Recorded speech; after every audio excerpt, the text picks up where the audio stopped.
So hello dear student, welcome back to Miles Education। तो सप्तम श्रेणी पिला माने तो माने केमिति अछ आशा करू समस्त बहुत भलरे थिबो।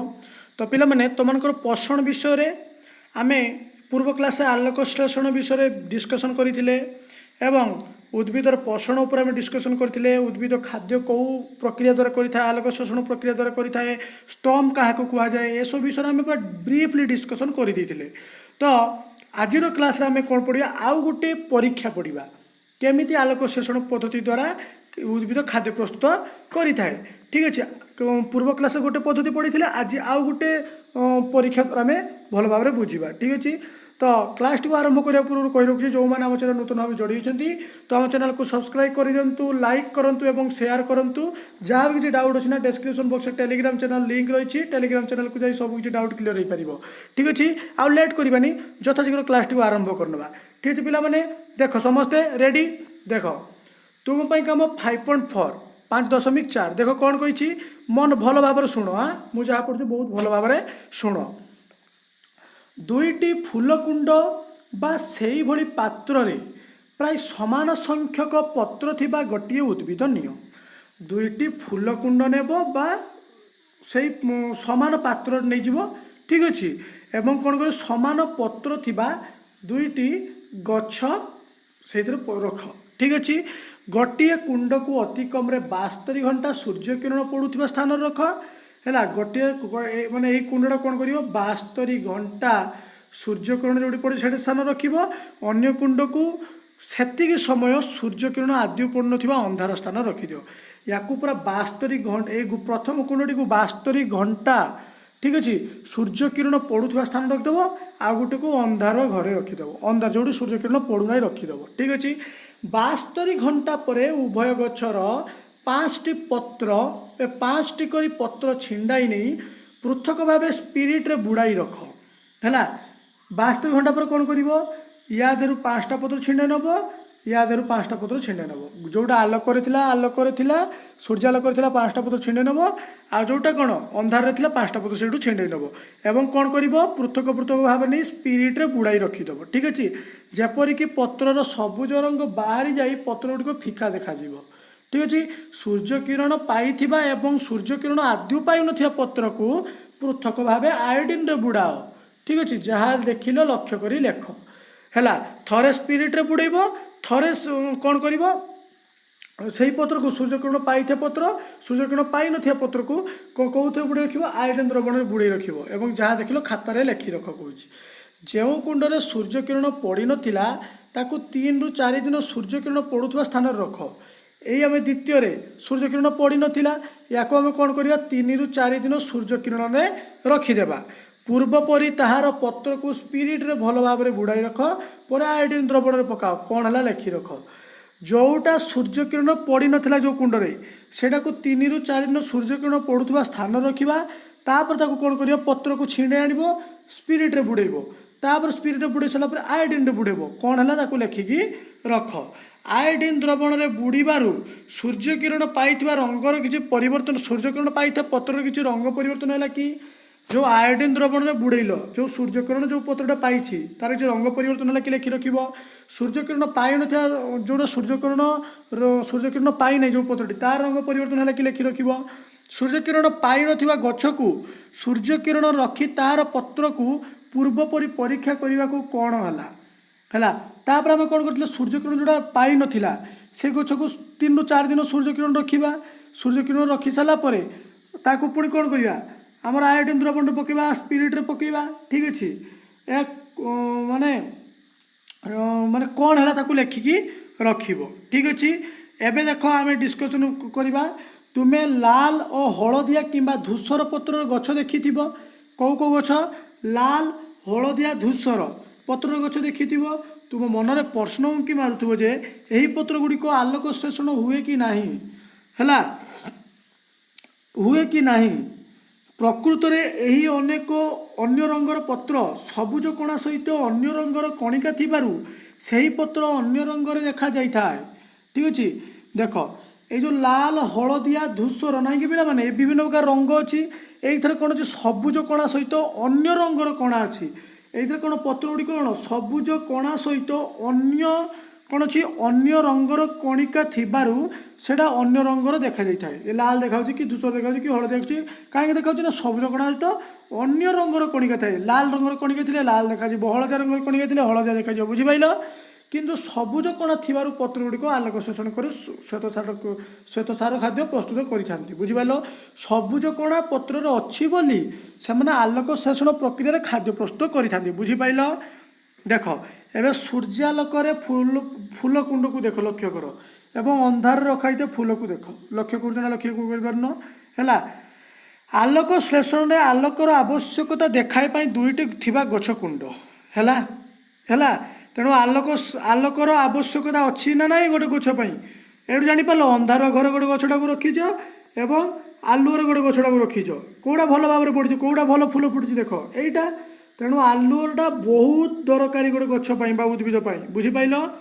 तेणु गोटे कहि जल युक्त अंगारकाम्ल माटी कौट माटी आसला जल ठीक अंगारकाम्ल कौट आसला ना वायु आसला माटी जल आसला युक्त वायु अंगारकाम्ल आसला जल आउ अंगारकाम्ल मिसी जाई कौन कले सूर्यालोक आ पत्रर सबुज कणार उपस्थिति रे से श्वेतसार खाद्य प्रस्तुत करदेले एवं अम्लजान त्याग करदे बुझीपार बुझीपारे कह तो जल आउ अंगारकाम्ल मिसी सूर्यालोक उपस्थिति रे श्वेतसार खाद्य प्रस्तुत करिथांती माने आलोक श्लेषण प्रक्रिया द्वारा श्वेतसार खाद्य प्रस्तुत करथांती बुझीपाले। रिएक्शन को मन रखियो आलोक श्लेषण समीकरण कहले यहाँ लिख जल युक्त अंगारकाम्ल तीर चिन्ह इट गिव्स श्वेतसार युक्त अम्लजान बुझीपाल। रासायनिक समीकरण रासायनिक श्लेषण समीकरण ऊपर दि जाइथिया प्रतिक्रिया रे उद्भिद श्वेतसार जातीय खाद्य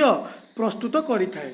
जान ये तो कहीकि आसिली उद्भिद कौन करे आलोक श्लेषण प्रक्रिया रे श्वेतसार जातीय खाद्य प्रस्तुत करिथाए। यहाँ पर कौन करिवो ना संचित होई मंडदरे परिणत करिथाए हैला शर्करा मंडद एसबू कौन श्वेतसार जातीय खाद्य शर्करा भी है मन रख शर्करा मंडद एसबू कौन श्वेतसार जातीय खाद्य है तापर कौन यह सारा जीव जगत खाद्य होता है। यह व्यतीत आलोक श्लेषण अम्लजान निर्गत होता है। देख श्वेतसार युक्त कौन अम्लजान तेणु कौ गैस निर्गत है अम्लजान निर्गत है जापार से ही अम्लजान समस्त जीव जगतर श्वासक्रिया विनियोग होता है। गछ अम्लजान तो छाड़ुची आम से अम्लजान नौचे आम अंगारकाम्ल छाड़ुचे बुझे ना बुझे तो हे अम्लजान कौन कर जगतर श्वासक्रिया विनियोग हो बुझिपाल। एबे आमे एबे जानिले जे सबुज उद्भिद समग्र जीव जगत को केवल खाद्य जगाए ना सबुज उद्भिद समग्र जीव जगत केवल खाद्य जगाए कि ना बरं खाद्य सहित श्वासक्रिया अम्लजान जगाए। आमे जो निश्वास प्रश्वास नौचे आमको खाद्य सबुज उद्भिद दूसरी एवं ता सहित आम श्वासक्रिया अम्लजान जगाऊँगी। तेणु आमे समस्त को अनुरोध करवा कि गछ के काटंतु नहीं जदि गछ काटे आगामी दिन में घर विपद सृष्टि होवार आशंका अच्छी बुझीपार पिला माने। तेणु समस्त को कह वृक्षरोपण करेंगे है एणु वृक्षरोपण कर परिवेश को प्रदूषण मुक्त रखापी समस्ते ध्यान देवा उचित है। तो सबुज उद्भिद आलोक श्लेषण प्रक्रिया रे निज पाई खाद्य प्रस्तुत करिपारुथिबारु सेमानकु स्वभोजी बा स्वपोषी कहुए। स्वभोजी माने निज खाद्य निजे प्रस्तुत करुथुबो ठीक अच्छे। तेणु सबुज उद्भिद से निज खाद्य निज पाई खाद्य प्रस्तुत करुथुबारु कौ प्रक्रिया करुची ना आलोक श्लेषण प्रक्रिया करुथुबा जोगु ताकु स्वभोजी बा स्वपोषी बोली कुआ जाई थाए बुझिपाइल। आलोक श्लेषण करिपारुनथिबा केतेक उद्भिद अणुजीव और समस्त प्राणी को कौन कहुची परभोजी पोषण बोली कहुची कौन कहुची परभोजी पोषण बोली कहुची। परभोजी पोषण क्या कह आउ थे कहीदे जो मैंने आलोक श्लेषण करें जो उद्भिद जो अणुजीव जो प्राणी मान से परभोजी पोषण करुचे मैंने अन्य उपर निर्भर पर उपर निर्भर कर बंचुंट कौन कहुची परभोजी पोषण बोली कहुच्छी बुझिपाल। जो मैंने निज खाद्य निज प्रस्तुत करें स्वभोजी बोली कहुच्छी बुझिपाल। तापर देखा तुम काम 5.5 कौन दे देख सांग मानक सहित मिसी शिक्षक तत्वावधान विद्यालय रे थिबा बगीचा पार्क और गछलतार स्थान गुड़ी को गछलता थिबा स्थान को जाओ ସେଠାରେ ବିଭିନ୍ନ ଗଛକୁ ଚିହ୍ନ, ସେମାନଙ୍କ ନାମ ଲେଖ, ନ ଜାଣିପାରିଲେ ଶିକ୍ଷକଙ୍କୁ ପଚାରି ଏକ ବିବରଣୀ ପ୍ରସ୍ତୁତ କର। ଏଇଟା ତୁମ ସ୍କୁଲରେ କରିବ। ଏଇଠି କିଛି ଆବଶ୍ୟକତା ନାହିଁ, ଏଇଟା କିଛି ମଧ୍ୟ ଆବଶ୍ୟକତା ନାହିଁ, ପରୀକ୍ଷା ପାଇଁ ତୁମର କିଛି ଇମ୍ପୋର୍ଟାଣ୍ଟ ନାହିଁ। ଠିକ୍ ଅଛି, ଏବେ ପଢ଼ିବା ଉଦ୍ଭିଦରେ ଶ୍ୱେତସାର ଖାଦ୍ୟର ପ୍ରସ୍ତୁତି। ଶ୍ୱେତସାର, ଉଦ୍ଭିଦରେ ଶ୍ୱେତସାର କେମିତି ଖାଦ୍ୟର ପ୍ରସ୍ତୁତ ହୋଇଥାଏ ଦେଖ। ଶ୍ୱେତସାର ବ୍ୟତୀତ ଉଦ୍ଭିଦରେ ପୁଷ୍ଟିସାର, ସ୍ନେହସାର ଓ ଜୀବସାର ମଧ୍ୟ ପ୍ରସ୍ତୁତ ହୋଇଥାଏ ପିଲାମାନେ।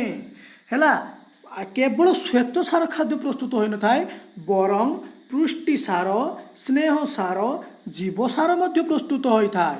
ସ୍ନେହସାର ଆଉ ଜୀବସାର ଉଦ୍ଜାନ, ଅମ୍ଳଜାନ, ଅଙ୍ଗାରକାମ୍ଳ ଶକ୍ତି ବ୍ୟବହାର ହୁଏ।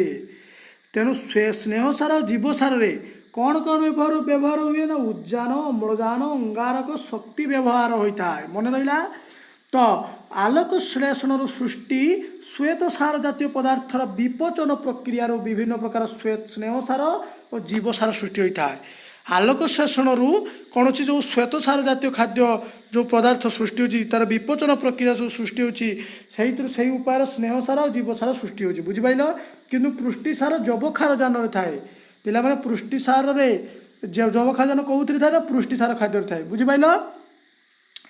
ଆମେ ଜାଣୁ ଯେ ବାୟୁମଣ୍ଡଳରେ ପ୍ରାୟ 3/4 ଯବକ୍ଷାରଜାନ ଥିଲେ ମଧ୍ୟ କ୍ରିୟାହୀନ ହୋଇଥିବାରୁ ଉଦ୍ଭିଦ ଏହାକୁ ସିଧାସଳଖ ଗ୍ରହଣ କରିପାରେ ନାହିଁ। ହେଲା, ବାୟୁରେ ଆମର କେତେ ପ୍ରତିଶତ ଯବକ୍ଷାରଜାନ ଅଛି ନା ପ୍ରାୟ 3/4 ଯବକ୍ଷାରଜାନ ଅଛି। ଏଇଟା ରହି ମଧ୍ୟ କ'ଣ ଅଛି କ୍ରିୟାହୀନ, କିଛି କାର୍ଯ୍ୟ ପାଇଁ ଲାଗିପାରୁନାହିଁ, ଯାହାକି ଉଦ୍ଭିଦ ଏହାକୁ ସିଧାସଳଖ ଗ୍ରହଣ କରିପାରୁ ନାହିଁ। ତେବେ ଏହାକୁ କିପରି ଉଦ୍ଭିଦ ଗ୍ରହଣ କରେ ପିଲାମାନେ? ଉଦ୍ଭିଦ କିପରି ଗ୍ରହଣ କରୁଛି? ସିଧାସଳଖ ସିନା ଗ୍ରହଣ କରିପାରୁନି, କିପରି ଗ୍ରହଣ କରୁଛି ନା କେତେକ ଜାତିର ବୀଜାଣୁ ବାୟୁମଣ୍ଡଳରେ ମୁକ୍ତ ଯବକ୍ଷାରଜାନକୁ ପ୍ରାକୃତିକ ଉପାୟରେ ଯବକ୍ଷାରଜାନ ଯୌଗିକରେ ପରିଣତ କରିଯାଆନ୍ତି। ସେଇଥିରୁ କ'ଣ କରୁଛି, ଜୀବାଣୁର ମୃତ୍ୟୁ ପରେ ପରେ ମୂଳ ସାହାଯ୍ୟରେ ଜଳର ଜୀବାଣୁ ମରିଗଲା ପରେ କେଉଁଠି ମିଶାଉଛି? ମାଟିରେ ମିଶାଉଛି। ମାଟି ଉପରେ କ'ଣ ଗଛ ଉଠୁଛି, ତାପରେ ଗଛର ମୂଳଟି କ'ଣ ମାଟି ତଳେ ଅଛି। ସେ ଜୀବାଣୁ ମୃତ୍ୟୁ ପରେ କ'ଣ କରୁଛି, ମୂଳ ସାହାଯ୍ୟରେ ଜଳ ସହିତ ସେ ଯବକ୍ଷାରଜାନକୁ ଉଦ୍ଭିଦ ସଂଗ୍ରହ କରି ନେବ। ବୁଝିଗଲଣି? ତେଣୁ ସେ ସିଧାସଳଖ ଗ୍ରହଣ କଲା କି? ଏଇଟା କ'ଣ ଆମର ବୀଜାଣୁମାନଙ୍କ ଦ୍ୱାରା ତାଙ୍କର ମୃତ୍ୟୁ ପରେ ପରେ ସେ କ'ଣ କଲା, ଯବକ୍ଷାରଜାନକୁ ସଂଗ୍ରହ କରିନେଲା। କାହା ସାହାଯ୍ୟରେ ନା ମୂଳ ସାହାଯ୍ୟରେ ଜଳ ସହିତ ମିଶିକି ଯବକ୍ଷାରଜାନ ଯେଉଁ ଥିବ ସେ କ'ଣ କରିବ, ସଂଗ୍ରହ କରିବ ଉଦ୍ଭିଦ। ବୁଝିପାରିଲ? ତେଣୁ ସେ କ'ଣ ପରଭୋଜି ପୋଷଣ ଦ୍ୱାରା ସେ ସଂଗ୍ରହ କଲା। ଏହା ଛଡ଼ା ଉଦ୍ଭିଦ ଓ ପ୍ରାଣୀ ମରିଗଲା ପରେ ତାହା ପଚିଯାଇ ମାଟିରେ ମିଶେ, ତହିଁରୁ ଯବକ୍ଷାରଜାନ ଯୌଗିକ ମାଟିକୁ ଯାଇଥାଏ। ଉଦ୍ଭିଦ ଆଉ ପ୍ରାଣୀ ମରିଗଲା ପରେ ତା ପଚିଗଲା ପରେ କ'ଣ ମାଟିରେ ମିଶିଯିବ। ମାଟି ଉପରେ କ'ଣ ଗଛ ଅଛି, ଗଛଟା କେଉଁଠି ଅଛି, ଗଛଟା କ'ଣ ଗଛର ଚେରଟି ମାଟି ତଳେ ଅଛି। ସେ କ'ଣ ତହିଁରୁ କ'ଣ କରିବ, ଯବକ୍ଷାରଜାନ ଗୁଡ଼ିକ ମାଟିକୁ ସଂଗ୍ରହ କରିନେବ। ଠିକ୍ ଅଛି, ତୁମେ ଏ କଥା ମଧ୍ୟ ଜାଣିଛ ଯେ ଚାଷୀମାନେ ମାଟିରେ ଯେଉଁ ଖତ ସାର ଦିଅନ୍ତି ସେଥିରେ ଯବକ୍ଷାରଜାନ ଆଉ ଖଣିଜ ଲବଣ ଥାଏ। ଠିକ୍ ଅଛି, ଯେଉଁ ଚାଷୀ ଭାଇମାନେ ସେମାନେ କ'ଣ କରୁଛି, ଯେଉଁ ଖତ ସାର ପ୍ରୟୋଗ କରୁଛନ୍ତି ସେଇଥିରେ କ'ଣ ରହୁଛି ନା ଯବକ୍ଷାରଜାନ ରହୁଛି, ଖଣିଜ ଲବଣ ରହୁଛି। ବୁଝିପାରିଲ? ଜାଣିଛ କଥା ହେଲା ତ ସେଇଥିରୁ ମଧ୍ୟ କ'ଣ ଗଛ ଉଦ୍ଭିଦ କ'ଣ ପାଇଥାଏ, ଯବକ୍ଷାରଜାନ ଖଣିଜ ଲବଣ ପାଇଥାଏ। ତୁମେ ପୁଷ୍ଟିସାର କେଉଁ ଉଦ୍ଭିଦରୁ ଅଧିକ ପରିମାଣ ପାଇଥାଅ? ବିରି, ଚଣା, ମୁଗ, ହରଡ଼ ପରି ଡାଲି ଜାତୀୟ ଉଦ୍ଭିଦରୁ ସବୁଠାରୁ ଅଧିକ ପୁଷ୍ଟିସାର ମିଳିଥାଏ। ବିରି, ଚଣା, ମୁଗ, ହରଡ଼ ଏହିସବୁ ଡାଲି ଜାତୀୟ ଉଦ୍ଭିଦର କ'ଣ ନା ଅଧିକ ପରିମାଣ ପୁଷ୍ଟିସାର ମିଳିଥାଏ। ଏଇଟା ତୁମେ ଜାଣିଛ? ଏହି ଜାତିର ଉଦ୍ଭିଦର ମୂଳରେ ଏକ ପ୍ରକାର ବୀଜାଣୁ ଥାଏ, ସେ କ'ଣ ରାଇବୋଜିୟମ। ମନେ ରଖ, ମୋଷ୍ଟ ଇମ୍ପୋର୍ଟାଣ୍ଟ କ୍ୱେଶ୍ଚନ୍, ଡାଲି ଜାତୀୟ ଉଦ୍ଭିଦରେ କେଉଁ ବୀଜାଣୁ ଥାଏ ନା ରାଇବୋଜିୟମ। ରାଇବୋଜିୟମ କ'ଣ, ରାଇବୋଜିୟମ କେଉଁ ଭାବରେ ରହିଥାଏ ନା ସହଜୀବୀ ଭାବରେ ରହିଥାଏ। ଠିକ୍ ଅଛି, ସହଜୀବୀ ଭାବରେ ରହିଥାଏ। ବାୟୁମଣ୍ଡଳର ଯବକ୍ଷାରଜାନ ବିବନ୍ଧନ କରି ଏହି ବୀଜାଣୁମାନେ ଡାଲି ଜାତୀୟ ଉଦ୍ଭିଦକୁ ଯୋଗାଇଥାନ୍ତି। ତେଣୁ ଯବକ୍ଷାରଜାନ ବିବନ୍ଧନରେ କାହାର ଗୁରୁତ୍ୱପୂର୍ଣ୍ଣ ଭୂମିକା ରହିଛି ଡାଲି ଜାତୀୟ ଉଦ୍ଭିଦରେ ନା ରାଇବୋଜିୟମ ବୀଜାଣୁର। ବୁଝିପାରିଲନି? କୁହ, ମନେ ରଖିବ। ସେହିପରି କେତେକ ନୀଳହରି ଶୈବାଳ ଦ୍ୱାରା ବାୟୁମଣ୍ଡଳ ଯବକ୍ଷାରଜାନ ବିବନ୍ଧିତ ହୋଇଥାଏ। ନୀଳହରି ଶୈବାଳମାନଙ୍କ ଦ୍ୱାରା ମଧ୍ୟ ବାୟୁମଣ୍ଡଳ ଯବକ୍ଷାରଜାନ ବିବନ୍ଧନ ହୋଇଥାଏ। ମନେ ରଖ, ବିବନ୍ଧିତ ଯବକ୍ଷାରଜାନକୁ ଯୌଗିକକୁ ବ୍ୟବହାର କରି ଉଦ୍ଭିଦମାନେ ବିଭିନ୍ନ ପ୍ରକାର ପୁଷ୍ଟିସାର, ନ୍ୟଷ୍ଟି ଅମ୍ଳ ସଂଶ୍ଳେଷଣ କରିଥାନ୍ତି।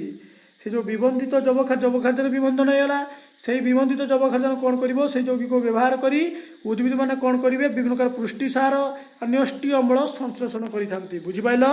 तो पिलामाने आज क्लास टी को एडी एंड करवा परवर्ती क्लास रे अन्य उपाय जीव केमिति पोषण करुच्ची ये गोटे गोटे आलोक शोषण प्रक्रिया द्वारा केमिति स्व बजे केमिति पर बजे पोषण द्वारा आम जानिले या परवर्ती क्लास रे पढ़ा आउ कौन कौन पोषण अच्छी जीव मानकर ता विषय में फ्री डिस्कसन करवा। तो आज क्लास एतिकी तो क्लास टी जो भल लगे लाइक निश्चित गोटे गोटे कर दियो। ठीक है पिलामाने जय जगन्नाथ थैंक यू।